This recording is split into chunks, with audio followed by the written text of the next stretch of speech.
All right, y'all. I just returned my Thrustmaster T598.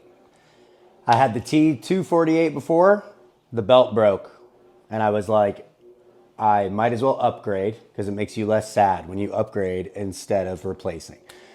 So I went at Best Buy nearby, went and bought it, did not really get the feeling that I was looking for.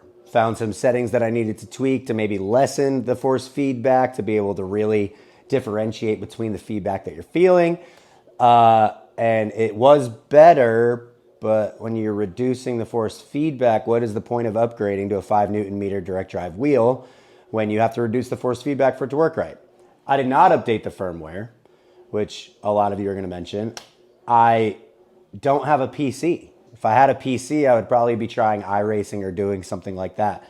But I don't have a PC. Thrustmaster literally told me to bring the wheel to the library or Geek Squad, or borrow one from a friend. But they said at the bottom to maybe just get a personal PC for firmware updates, meaning there's probably going to be more.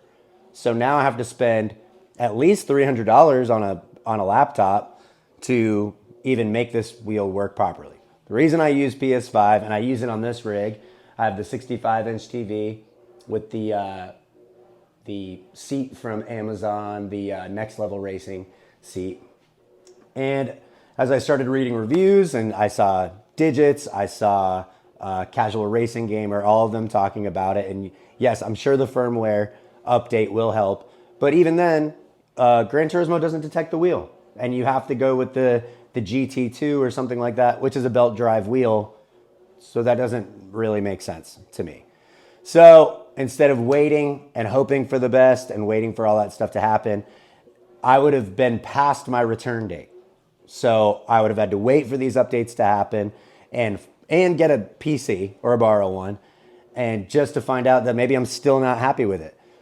For twice the price of the T248 now, which is only $250, you would expect twice the quality. You would expect that you're moving up into a level of direct drive wheel that's going to feel more realistic. It's going to be stronger force feedback with the 5 Newton meters of torque that they're bragging about. I think the T248 maybe says 2 or 3, something like that.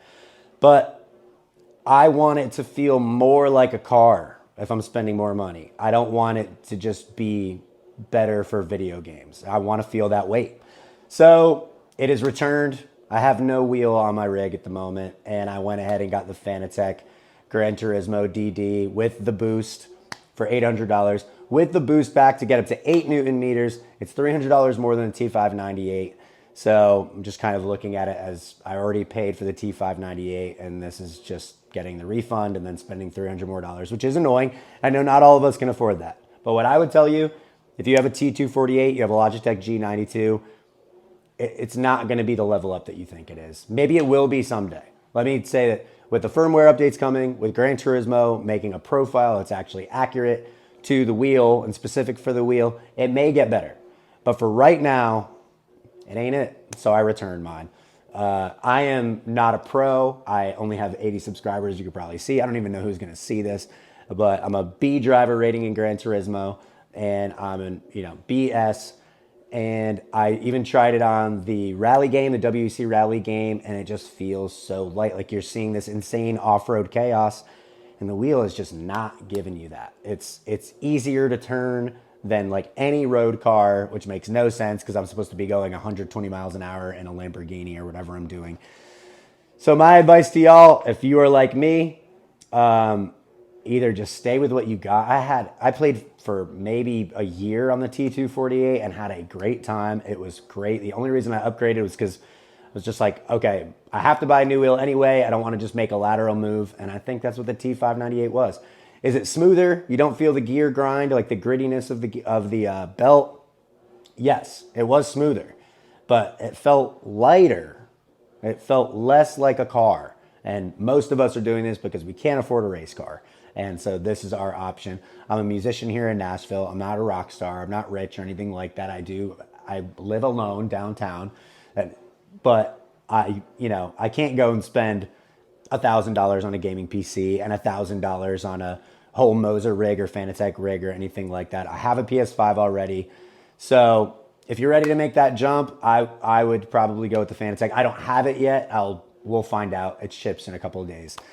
But the T598, just not an upgrade in my mind. Maybe it is to you, but is it worth $250 extra from an entry-level wheel? I would say no. I was even tempted to just get another T248, but I decided I've already spent the money. Let's just get the upgrade. This is my hobby. This is what I do for fun. So yeah, so that is my final official review of the T598.